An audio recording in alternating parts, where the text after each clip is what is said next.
In this video, I'm going to take you through one of the easiest workouts you can do to start your goal fitness journey. This program is going to focus solely on introducing the key movement patterns in strength, mobility and power.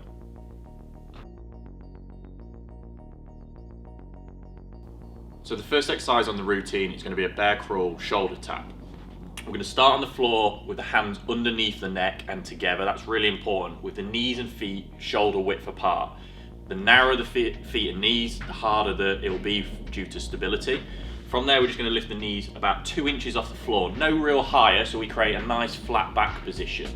Keeping everything stable, we're trying to prevent rotation and sway in the hips. In a controlled manner, we're going to tap one shoulder. We're going to try and hold that position for 1 to 2 seconds, depending on how stable and strong you are through the shoulders and core, and then do the same on the opposite side. 6 times on each side roughly. You can go more, but when you start to fatigue, we'll probably likely see some sway and rotation in the hips, which we're trying to limit. We're next going to move into a dumbbell hip thrust. This is going to be supersetted with the first exercise. Superset means basically do the first exercise, then straight into the next, then rest and repeat as sets. So we're going to set a bench at a slight decline, so the bottom of your shoulder blades are going to be towards the bottom of the bench. We're going to bring the knees up roughly to 90 degrees. Realistically, you're not going to get them that far back, so just find what's comfortable through the knees and hips. We're going to take a dumbbell, a medium weight dumbbell, determine what that weight needs to be based on your strength levels, and we're just resting it roughly across the top of the hips. From there, just bring these feet back slightly so the feet are straight, and you can almost feel like you push more through the heels, otherwise it'll be a bit more hamstring relevant the straighter your knees are.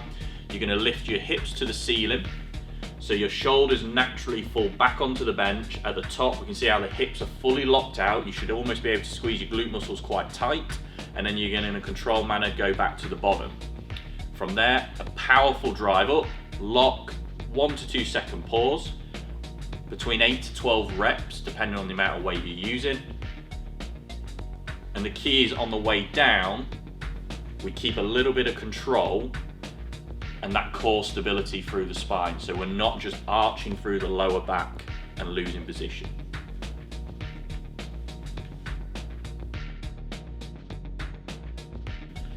So the next superset we're going to go into is an assisted neutral grip pull-up.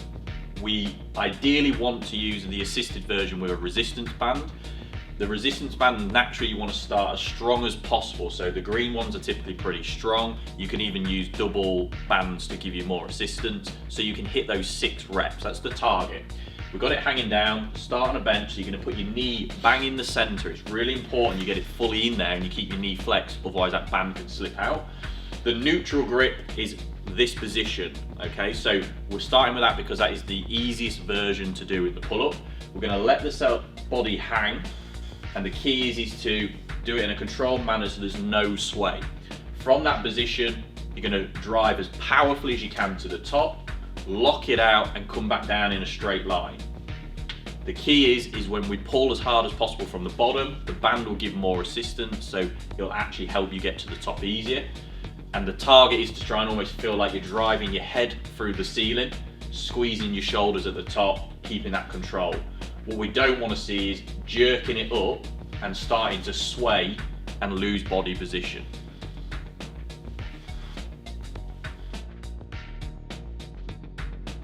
Now we're going to move on into a tall kneeling cable powerlift press, supersetted with the previous exercise.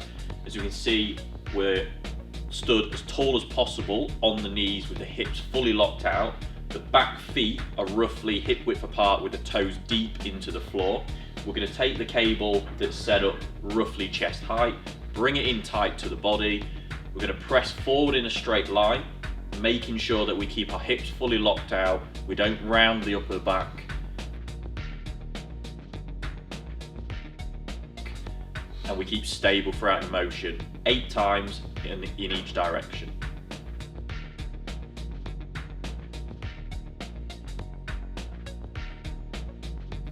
Next, we're going to move into the goblet squat. So we need to take a weight that is roughly 67% of the capacity you can move this in. It needs to be relatively heavy to get the most out of it. The goblet position needs the dumbbell close to the chest. Feet are going to be roughly shoulder width apart with feet slightly open. That's super important. As you squat down, feel like you keep the dumbbells pretty tight to the chest, it doesn't move too far away, and the knees stay in line with the feet. So we don't let those knees cave inwards.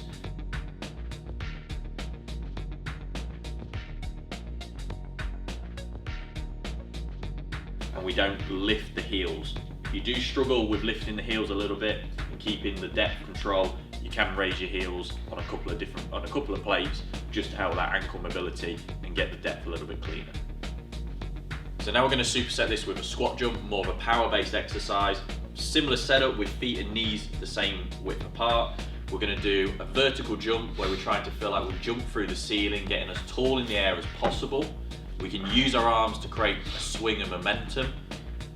We're trying to explosively move our body off the ground with maximum effort. And when we land, we want to feel like we land quite quiet and soft. So we're not rigid on landing.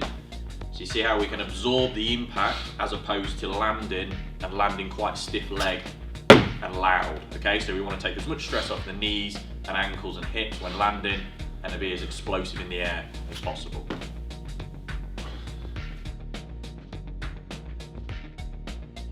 The final superset is going to be a single arm row.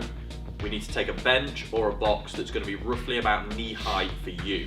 You can go a little bit higher or lower, but you're just going to have to adjust your setup position.